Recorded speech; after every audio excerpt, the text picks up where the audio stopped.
CEDREPS a 20 ans, et il se trouve que, en fait, ma volonté de raconter cette histoire qui dure depuis 20 ans trouve ses fondements dans une histoire beaucoup plus ancienne. Il se trouve que certains d'entre nous, nous sommes 4 ici, à avoir vécu, je dirais, toute l'histoire qui a commencé, en fait, dans les années 70.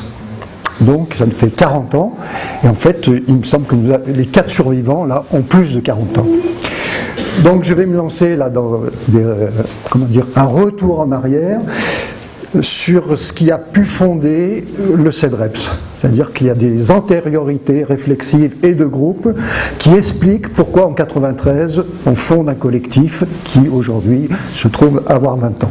Alors ce que je voudrais essayer de faire, c'est de ne pas tomber dans une sorte de nostalgie d'un âge d'or, mais au contraire de montrer combien ce retour pourrait servir en quelque sorte à nous interroger sur le collectif aujourd'hui tel qu'il est et sur son avenir. C'est-à-dire en puisant dans les racines, essayer de voir qu'est-ce qui a évolué, qu'est-ce qui s'est stabilisé définitivement et qu'est-ce qu'on peut revisiter en quelque sorte. En fait, cette histoire conjugue, il faudrait peut-être que j'appuie sur ma diapo. En fait, cette histoire conjugue 2 événements, enfin pas 2 événements, mais 2 mouvements qui interfèrent. On pourrait regarder comment le collectif initial de 93 s'est transformé, s'est enrichi, pourquoi des gens nous ont quittés, certains en disant au revoir, d'autres en claquant la porte, etc., etc. Et en même temps, comment ce collectif a produit une pensée collective qui se trouve consignée la plupart du temps dans les cahiers du Cèdre, mais pas que, on va voir. Donc, conjugaison de 2 mouvements qui se transforment. Alors, voilà le plan là qui est sous vos yeux. Dans un premier temps, je vais évoquer les origines du Cèdre devenu à un certain moment CEDREPS, et expliquer pourquoi.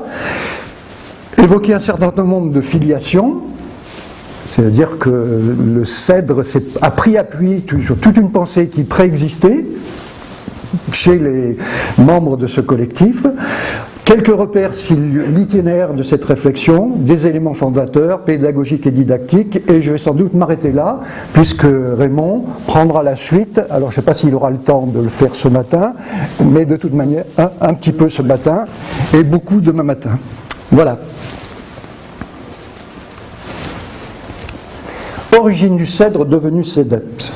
Alors à l'origine, il y a un collectif d'études disciplinaire de réflexion qui naît d'une décision de membres d'un collectif d'animation des universités d'été qui souhaite en fait, si je reprends une expression qui avait été consignée par Maurice, puisque c'était le premier responsable de notre collectif à ce moment-là, on souhaitait à cette époque-là, en 93, favoriser et participer aux réflexions et débats professionnels, proposer des points de vue et conceptions sur la discipline et ses contenus. Il me semble que ce qui était annoncé en 93, là, perdure, c'est-à-dire qu'on est toujours sur cette perspective et on verra pourquoi on a à un certain moment décidé, il me semble sous l'impulsion de Raymond, de transformer notre acronyme.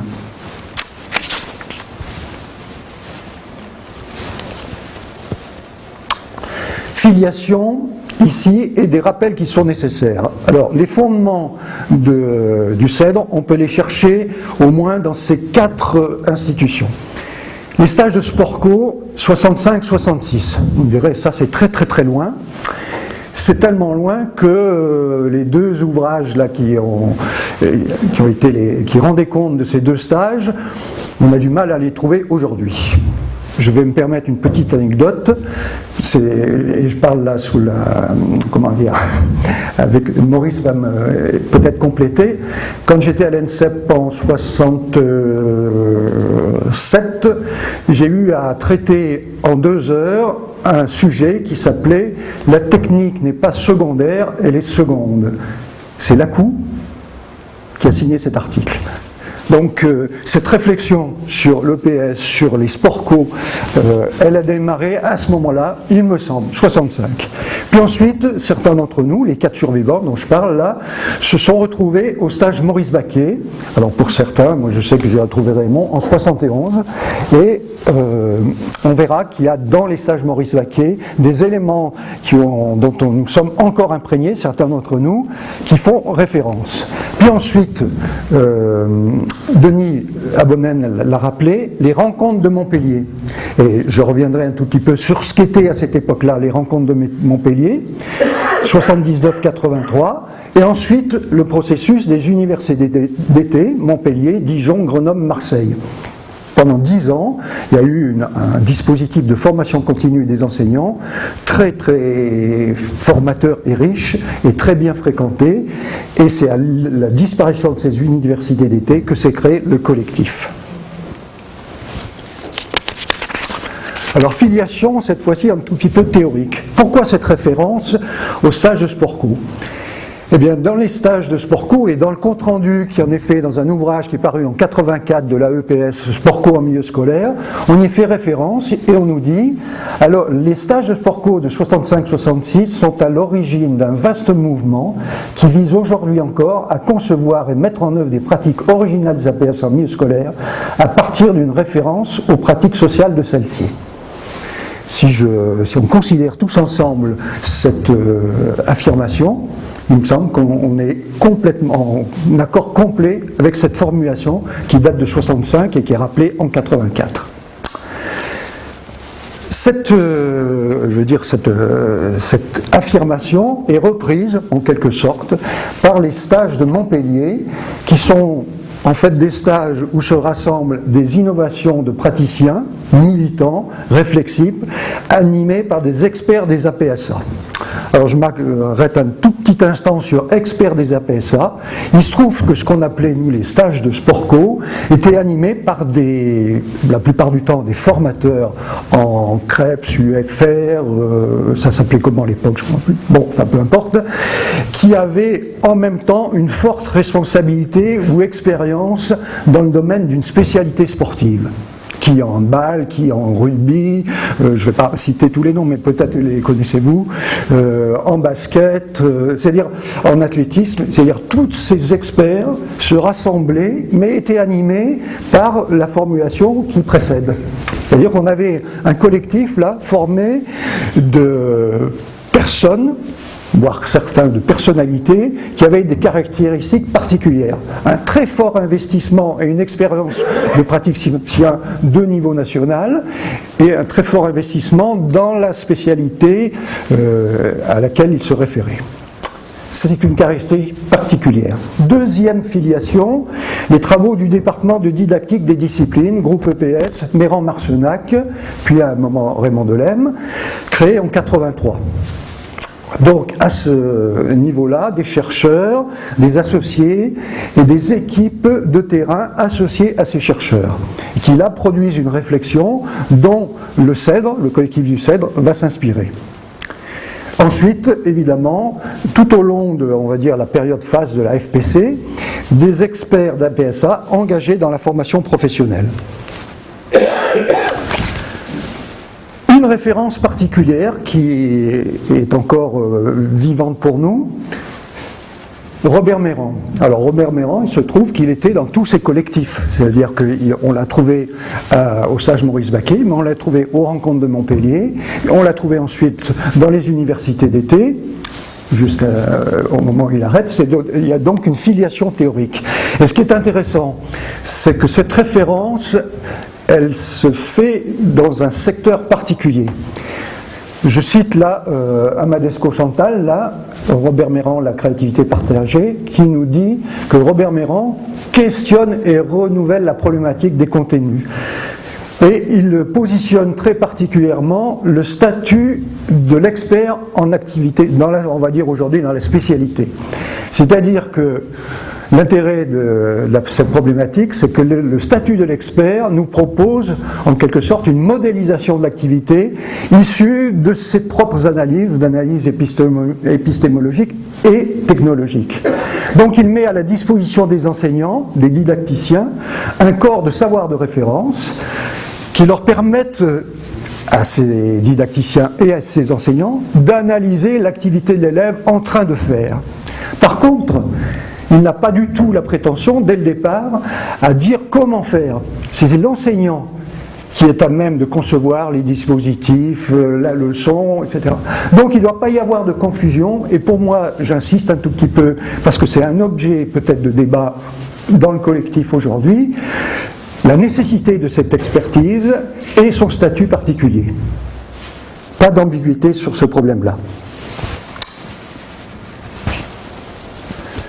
Autre filiation, j'y ai fait référence là, la filiation théorique avec tous les travaux issus des travaux de l'INRP. 2 ouvrages de mémoire, l'évaluation en milieu scolaire qui a dû paraître en 87, Jackie Marcenac,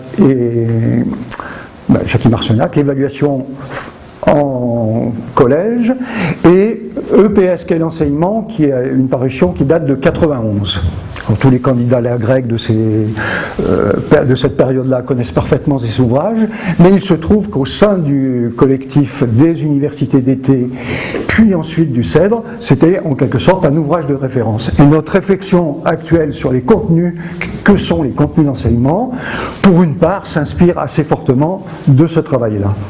Deuxième référence importante, l'éducation physique qui se pratique, c'est en fait pas le produit direct des programmes, mais c'est essentiellement le produit du travail des enseignants et des élèves dans un contexte évolutif. Et cette référence, cette phrase-là, elle est en quelque sorte très fortement inspirée de Chervel, historien des disciplines scolaires, qui était pour ses auteurs et le département l'INRP de l'époque, une référence essentielle. J'en viens maintenant à l'itinéraire des cahiers. Alors, ce travail-là, en quelque sorte, que je fais devant vous, je l'ai déjà fait un tout petit peu dans le cahier numéro 7, je crois, c'est pas je crois, j'en suis sûr, où j'étais revenu un petit peu sur cet itinéraire. En 99, apparaissent les premiers cahiers. Apparaît le premier cahier. Et Maurice Porte, qui signe en quelque sorte la présentation, dit on espère qu'il y en aura un second. Et cet espoir s'est confirmé, puisqu'il y en a eu, nous en sommes à 13. C'est-à-dire qu'on a tenu un pari dont nous n'avions au départ aucune certitude.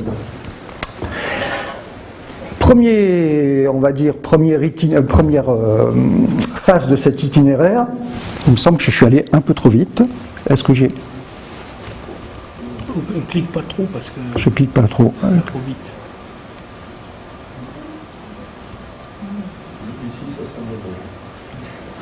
Oui, je voudrais revenir un tout petit peu, excusez-moi,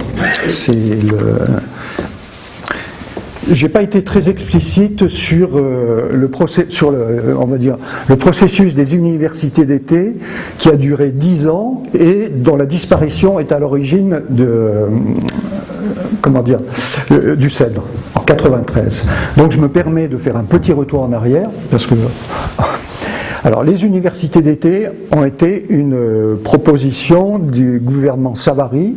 Lorsque la gauche arrive au pouvoir, il décide de mettre l'accent pour toutes les disciplines scolaires sur la formation continue des enseignants et mettre en place un dispositif qui s'appelait Université d'été.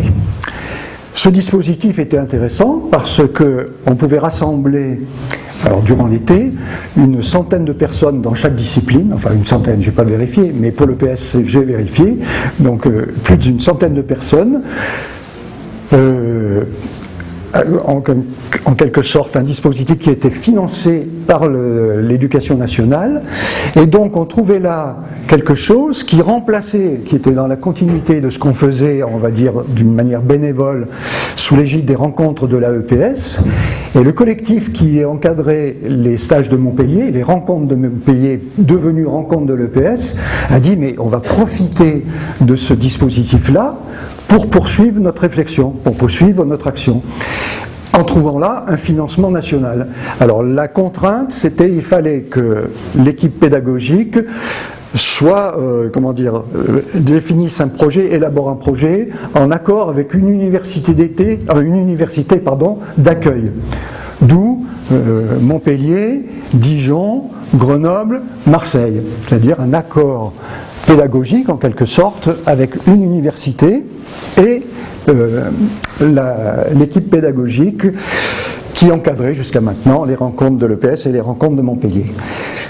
Deuxième intérêt, c'est que on pouvait élargir, et ce qui a été fait progressivement, on pouvait élargir le dispositif d'encadrement en s'adjoignant des universitaires.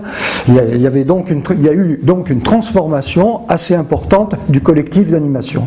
J'ai sous les yeux le compte rendu, non pas le compte rendu, mais de l'université d'été, un journal qui était tenu tous les jours, ça durait une semaine. J'ai sous les yeux celui de Grenoble de 90. 4 conférences, Méran, Marcenac, Marc Durand, Michel Develay. Puis des séances pratiques, etc. Et si je vous lis l'encadrement, vous retrouverez des personnes, Guaran, Richard Réfugi, Pierre Arnaud le Grenoblois, Raymond, moi-même, Jacques Messler, les deux portes, c'est-à-dire Maurice et son frère, Marielle Cadopi, etc. Et quand on prend la liste des 120 participants, on trouve 2 futurs IG, une dizaine de futurs IPR, 4 futurs PU, etc. Je n'ai pas le temps de le lire, mais on se rend compte qu'à cette époque-là, le dispositif des universités d'été a été un dispositif extrêmement riche pour la profession. Et ce qui me met de temps en temps en colère, c'est que lorsque je lis, ça m'arrive encore, les travaux, enfin les ouvrages des historiens AOC de la discipline, je ne vais pas donner de nom, on ne trouve aucune référence à ce dispositif. J'étais il y a 15 jours à Lyon à une journée des historiens de la discipline et je me suis étonné dans la salle en disant mais ça n'a pas existé les universités d'été. Ah, et je peux citer. C'est-à-dire que là, il y a un phénomène qui nous interroge quelque part. Pourquoi ce processus qui a duré 10 ans, donc ça veut dire 1200 personnes, et pas n'importe qui de la profession, pourquoi c'est ignoré par les historiens? Alors on m'a dit qu'il y a un ouvrage qui allait sortir et y fait référence. Voilà. Alors cette référence est d'autant plus importante pour moi, c'est-à-dire que on pourrait trouver les explications, mais je n'ai pas trop le temps là. Vous voyez que cette filiation là que j'essaye de décrire, elle renvoie à ce que certains historiens, j'y fais encore allusion, appellent le courant sportif, hâtivement. C'est-à-dire que comme on vient de Maurice Baquet, puis ensuite des rencontres de Montpellier, encadrées par des experts, etc., donc on a tendance à catégoriser ce mouvement, si on parle de mouvement, ce qui est devenu le CED, puis le CEDREPS, de courant sportif, voire culturaliste, voire entrant par les APS. Et j'ai même trouvé, et je ne citerai pas l'auteur, de didactico-stalinien. Bon. C'était pour vous montrer à la fois l'affiliation et à la fois d'où on vient. Je repars. Comment on est vu. Et comment on est vu peut-être. Hein. Donc je retrouve maintenant mon itinéraire, j'avais oublié les premiers cahiers. Je n'ai pas amené le premier parce que le premier il est en décalage. Je ne sais pas si les plus jeunes d'entre vous ont tous les cahiers, toute la collection. Je n'ai pas amené toute la collection. Ça fait quand même 2000 pages, hein, l'air de rien. Le premier, je sais pourquoi on l'avait intitulé, porté sur la formation des enseignants. C'est le seul. Et il se trouve qu'il était donc en décalage par rapport au regard de toute la préoccupation qui est venue après. Il a été assez mal vendu, pourtant il s'inscrivait dans un contexte qu'on retrouve aujourd'hui. C'est-à-dire qu'il s'inscrivait dans le contexte de la mise en place très récente des IUFM. Alors les IUFM, le premier expérimental, dont Grenoble, c'est en 93, mais ensuite il y a une mise en place assez longue, et le collectif du Cèdre, à cette époque-là, disait que ce serait intéressant de réfléchir sur la formation des enseignants. C'est le seul numéro qui a été consacré à ce thème, et on pourrait se dire aujourd'hui, mais tiens, avec la mise en place des nouvelles formations, on pourrait aussi peut-être, je ne dis pas que ça serait le numéro 15 des cahiers, mais on retrouve 20 ans après un contexte un petit peu de même nature. 2004-2006, les cahiers, je vais trop vite, les 2 premiers cahiers, après le premier, enfin les cahiers 2 et 3, sont centrés sur la préoccupation, l'articulation de l'enseigner et de l'éduquer. Éduquer, enseigner, même combat. Et celui qui venait avant portait sur l'articulation des finalités et des compétences. Alors c'est important là, cette réflexion, parce qu'on a tendance, ceux qui nous voient de loin, a tendance à caractériser les didacticiens comme n'étant pas préoccupés par l'éducatif. Dès le départ de notre réflexion, on a voulu montrer que ces deux pôles, il fallait, comme le disait Jacques Messer dans un article à un moment, il faut tenir les deux bouts. Et ça a été une préoccupation permanente, et on va voir que c'est un des fondements de notre réflexion encore aujourd'hui. 2004-2006, les cahiers 4 et 5 portent sur EPS et pratique sociale. Un numéro particulièrement important pour nous, mais qui malheureusement est épuisé, c'est le cahier numéro 4. Pratique sociale, révérence ou référence. Alors ce qui est intéressant, c'est qu'on se positionne assez nettement par rapport à cette question-là. Est-ce qu'on fait partie des gens qui pensent que l'EPS prend modèle sur les pratiques sociales des APS et que par exemple on pourrait concevoir l'EPS comme une initiation aux pratiques sportives? Je dis ça sans mauvaise intention, mais on va peut-être se trouver dans un contexte où il nous faudra vraiment réfléchir là-dessus. Donc là, dans ce cahier-là, on se positionne. Autre référence importante, on trouve un article de mon ami Raymond là, qui, donc il y a 10 ans presque, développer une réflexion importante sur une nouvelle forme de pratique qui était les pratiques de forme, pour faire vite. Et donc on trouve là, non pas les prémices d'une réflexion, mais une argumentation très solide sur ces pratiques de forme qui donnera quelques années plus tard le cahier spécial numéro 10. Mais cette réflexion, pour montrer qu'il y a des filiations partout, elle avait été amorcée, j'espère que je vais m'y retrouver, elle avait été amorcée dès 1993 dans les actes de l'université d'été qui portaient sur ce qu'à un moment on appelait, dans l'histoire de la discipline, le troisième objectif. Alors pour les plus jeunes, je ne sais pas s'ils vont vous rappeler, le troisième objectif c'était apprendre à gérer sa vie physique. Donc en 1993, le collectif des universités d'été s'était emparé de cet objectif-là, développer une réflexion, et dans cette réflexion, je n'ai pas le temps de revenir là-dessus, mais on trouve là les prémices d'une préoccupation qu'on retrouve après, 10 ans après, et qu'on retrouve toujours aujourd'hui, avec des formulations qui diffèrent, mais on est toujours sur cette idée, comment les activités physiques que l'on fait pratiquer à nos élèves peuvent l'amener à apprendre peut-être à prendre en charge ses propres pratiques, savoir s'entraîner, etc., etc. Donc on voit qu'il y a des préoccupations qui nous apparaissent toutes neuves aujourd'hui et qui en fait sont des préoccupations très très anciennes, enfin non pas très anciennes, mais qui datent de 20 ans, d'où les 20 ans du CELI. 2006-2009, cahiers 7, 8 et 9, c'est à ce moment-là que la notion, on va dire, se stabilise, la notion de sculpture scolaire des APSA se stabilise, et c'est dans ces cahiers-là qu'on va trouver tout un argumentaire et des propositions de pratique illustrant cette notion-là. 2009, mais je laisserai à Raymond là, alors je ne sais pas s'il veut le faire maintenant, on change ce qu'on appelle l'acronyme, le CEDRE devient CEDREPS. Tu le fais maintenant ou tu le fais? Oui, juste un mot. Il va falloir que je prenne ta place. Juste un mot, le CEDRE, ça voulait dire collectif d'études disciplinaires, CEDRE, et de réflexion sur l'enseignement. Mais on n'avait pas dit de quoi. On n'avait pas dit enseignement de quoi. Donc quand on disait CEDRE à l'époque, on était tellement certains qu'on allait être compris qu'on avait enlevé EPS. Et progressivement, il nous est apparu indispensable de faire réapparaître EPS dedans. Alors CEDREPS, ça vient de là, dans ces années, ce cahier 9. Il y avait aussi un contexte de relation avec l'AEPS qui était assez tendu à l'époque.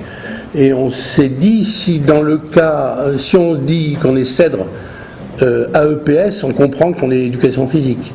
Mais si l'idée de sortir de l'AEPS nous avait effleuré à l'époque quand même, soyons clairs, et donc il fallait qu'on dise aussi CEDREPS.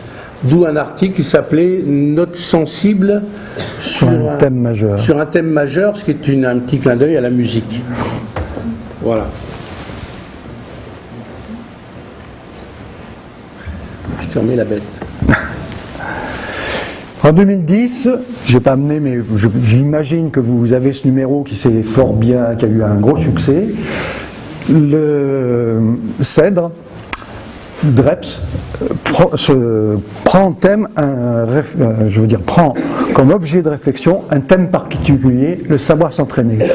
Parce qu'on est situé dans un contexte également particulier où, dans les établissements scolaires et dans les programmes, apparaît la CP5. Alors, je ne suis pas un expert de la CP5, mais il se trouve que j'ai coordonné ce numéro et qui, vous n'êtes pas sans le savoir, a créé un certain nombre de dissensions au sein de la discipline. C'est-à-dire que dans ce cahier, on affirme un positionnement au regard du savoir s'entraîner qui est en contradiction avec d'autres collègues dans la profession et, pour être clair, avec la revue Contre-Pied et le SNEP. Nous sommes sur cette position-là en contradiction. C'est-à-dire, nous avons un positionnement en contradiction ou en désaccord. C'est-à-dire, pour certains, l'élève apprend à s'entraîner en pratiquant les activités physiques scolaires, c'est-à-dire en étant entraîné, alors que en étant entraîné par une personne extérieure, on va dire, le professeur, alors que le positionnement du CEDRE, c'est que le savoir s'entraîner ramasse un ensemble de savoirs, et Raymond, je pense qu'il va tout à l'heure le développer un peu plus précisément, mais là-dessus, il y a une contradiction assez forte. Si Francis Berger était parmi nous, il pourrait en parler encore beaucoup plus clairement. Non pas plus clairement, mais je veux dire, il a eu à vivre cette contradiction-là avec les gens de Contre-Pied. Mais je ne vais pas m'étendre là-dessus. Ouais, je voudrais ajouter que le cahier 10, c'est, on introduit que proposer à l'étude des élèves. C'est pas seulement l'apprentissage de savoir s'entraîner, c'est 2 points. Que proposer, on n'y est pas là. De quoi ? Si on y est, que proposer à l'étude des élèves. C'est-à-dire qu'on reprend là des propos que Maurice avait introduits, que proposer à l'étude des élèves en handball, et ça nous est apparu comme une formule vraiment très forte, presque identitaire au niveau du CEDRE, c'est qu'il y avait des trucs à étudier en EPS. Et là, on met le doigt sur quelque chose qui est extrêmement sensible dans nos rapports avec l'institution maintenant, c'est si on n'enseigne pas les compétences et si on n'enseigne pas les APSA, alors qu'est-ce qu'on enseigne ? Donc, on enseigne des trucs qui font devenir les élèves compétents. Mais c'est quoi ces trucs ? Et là, je pense que vous êtes sensible en tant qu'enseignant, praticien à cette question-là, parce que lorsque votre classe arrive, si vous avez dans la tête des objets de savoir à communiquer, est-ce que vous avez une attitude obsolète ou prospective ? Parce qu'on est à peu près certain, mais je n'ai aucune recherche pour m'appuyer sur cette affirmation, que la majorité des enseignants d'EPS aujourd'hui n'ont rien de particulier comme intention de communiquer un savoir. C'est un peu grave ce que je dis, mais on en a encore longuement discuté hier. Et le CEDRE a cette position, qui est quasiment une position épistémologique, matricielle, paradigmatique. Il y a des choses qu'il faut préciser et qu'on enseigne aux élèves. Et ce n'est pas des apprentissages corporels, ce n'est pas des habiletés, c'est autre chose. Bon, je ferme la parenthèse parce que je vais le développer après ça. Pour compléter ce que vient de dire Raymond, il me semble qu'on se trouve dans un contexte qu'on avait... Aujourd'hui, il y a une sorte de rémanence, enfin de réapparition d'un contexte qu'on avait repéré lorsque j'évoquais le cahier 4 en disant que c'était un cahier assez important. Et à cette époque-là, dans le cahier 4, on faisait il se trouve que c'était moi à cette époque-là qui faisais cette analyse du contexte. On se trouvait dans un contexte où il y avait en quelque sorte 2 mouvements. Je suis à peu près persuadé que ça existe toujours. Un mouvement, on va dire, de désportivisation de l'EPS. Des gens qui disaient « Oula, mais les activités telles que l'athlétisme, la gymnastique, les sports co, ça barbe nos élèves. Ce qu'il faut leur proposer, c'est le frisbee, l'ultime maths, les sorties en plein air et compagnie. Et puis, dans le même temps, il y avait un mouvement des gens qui demandaient de resportiviser l'EPS en s'opposant, par exemple, aux propositions qui avaient été faites pour le bac.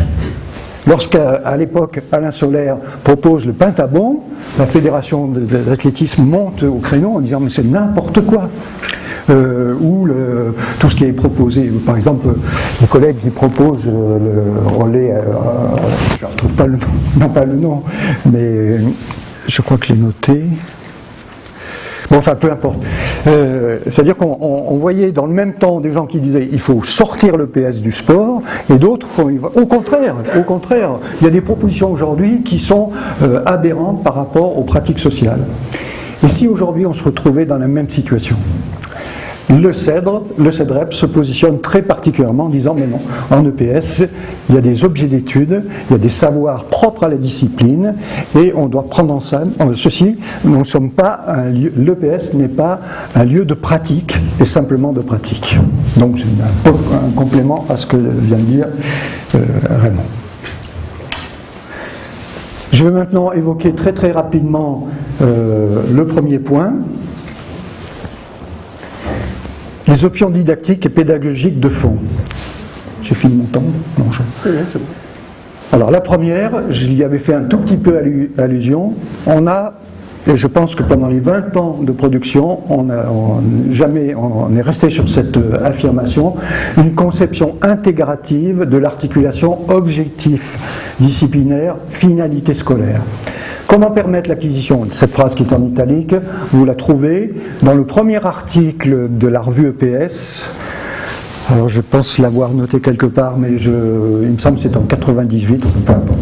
Comment permettre l'acquisition de compétences spécifiques et contribuer simultanément à l'atteinte des visées éducatives ? Comment faire que l'élève handballeur, volleyeur, athlète, en même temps, soit un citoyen sportif ou prenne comme préoccupation le souci de préserver sa santé.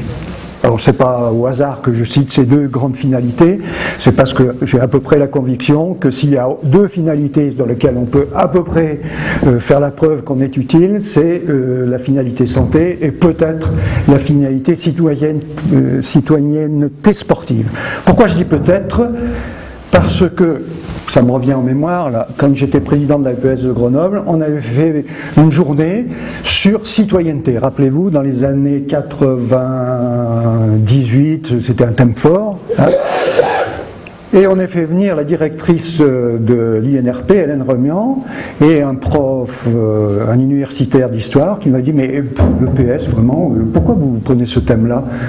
Vous êtes sûr que le sport, ça développe la citoyenneté ? On aurait de beaux exemples, etc. etc. » Et ils disent « L'histoire, peut-être, mais je ne vois pas pourquoi l'EPS prend en charge cette finalité-là, plus que les autres disciplines scolaires. » Bon, ça se discutait, leur point de vue et le nôtre. Par contre, par rapport à la santé, je pense qu'on a des arguments assez solides pour montrer que ce que l'on propose peut contribuer à certaines conditions, et le plus souvent dans des projets interdisciplinaires, à la santé. Donc s'il y avait, cette fois-ci c'est une conviction personnelle, s'il y avait une finalité dont l'EPS vraiment pourrait s'emparer et montrer qu'elle y contribue fortement, c'est la finalité santé. Les objectifs disciplinaires sont articulés fonctionnellement aux finalités de l'école. Nous essayons, au niveau du CEDREP, de faire la preuve que c'est en devenant à la fois plus expert dans la spécialité qu'il devient plus autonome, plus responsable et qu'il est capable de se prendre en charge. Donc cette conception intégrative, je crois qu'on ne l'a jamais abandonnée et que ça nous sert en quelque sorte d'argumentaire quand on débat avec des gens qui nous regardent pas toujours d'un œil très bienveillant lorsqu'ils nous qualifient, j'ai fait allusion tout à l'heure, de culturalistes ou de didacticiens, etc. etc.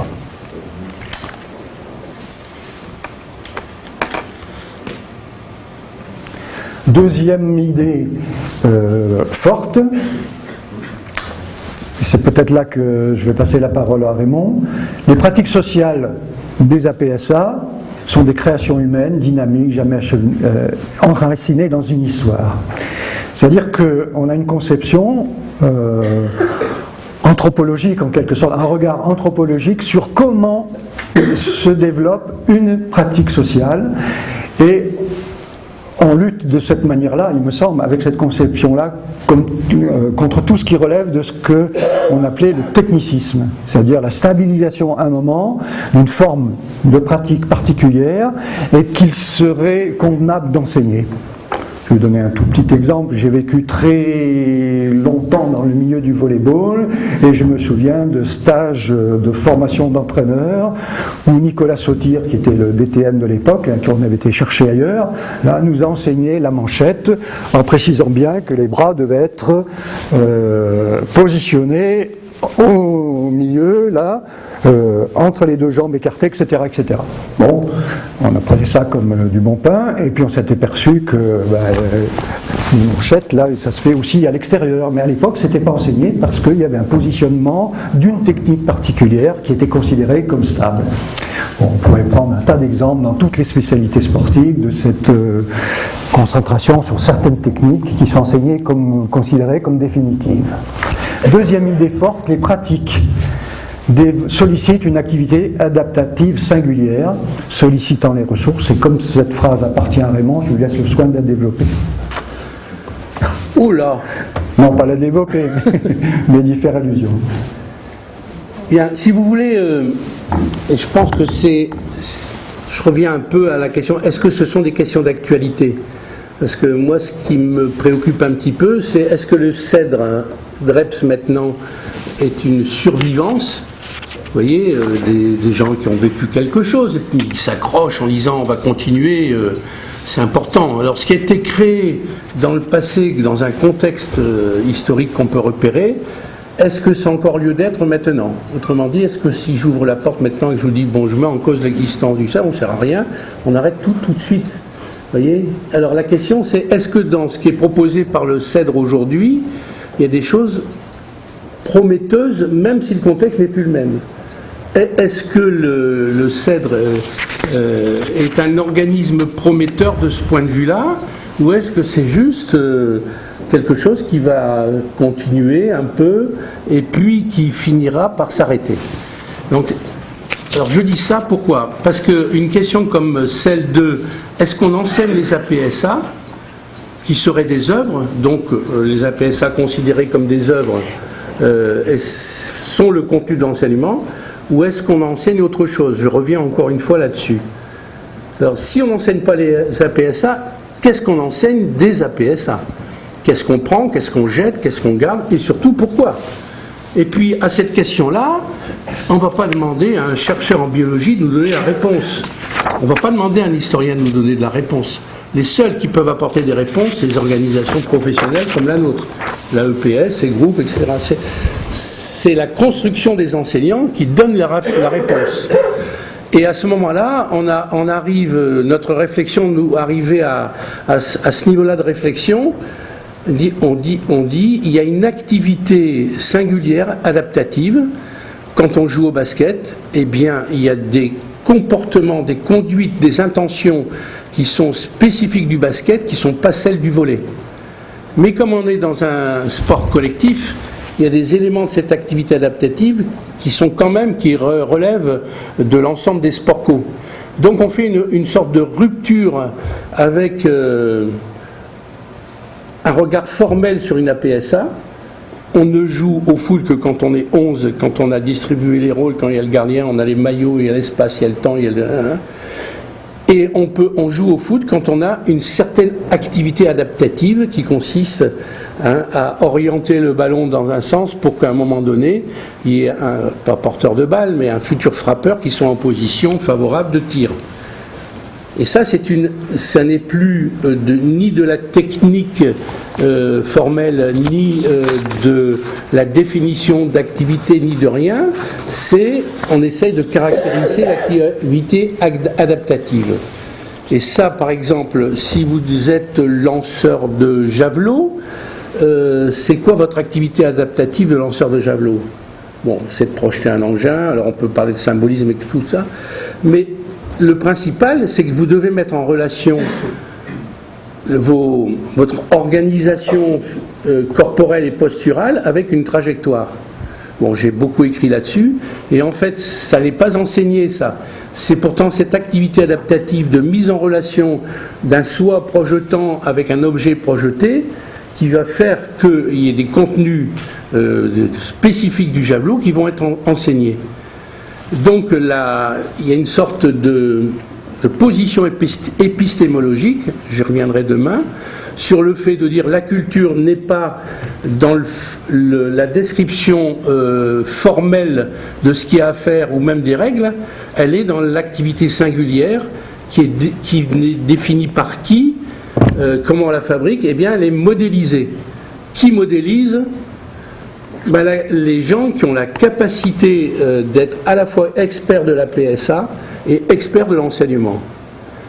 Mais ces modélisations qui sont proposées aux enseignants, ça ne suffit pas. Qu'en font les enseignants? Pour moi, les articles du CEDRE et votre présence et vous, et ce que vous dites et ce que vous faites, c'est ce que vous en faisiez. Vous faites de cette notion d'activité adaptative. Vous en faites quelque chose, et c'est de vous mettre un petit peu à distance avec les pratiques sociales. Alors vous voyez, c'est un petit peu, c'est pas simple à débattre de ça, parce qu'on est complètement dans la culture, puisqu'on est dans des modèles culturels qui viennent de la sédimentation des pratiques, mais on est un petit peu à distance d'une culture qu'on pourrait appeler formelle. Mais c'est une question extrêmement lourde, vous en rendez compte, hein, qui nécessiterait plusieurs heures de débat, de discussion. Mais c'est extrêmement important parce que si on n'est pas dans la survivance et on est dans organisme prometteur qui fait des propositions pour la suite, il faut qu'on s'empare de cette question des modèles qu'on utilise pour parler d'activité adaptative. Est-ce que cet élève-là, que vous allez voir tout à l'heure avec la vidéo, il est bien dans une activité de relayeur? Et à ce moment-là, quand vous dites ça, si vous donnez réponse à ça, à ce moment-là, vous devez argumenter sur cette notion d'activité. Moi, j'avais dit qu'il ne fallait pas me donner la parole. Ouais, quelques minutes, messieurs.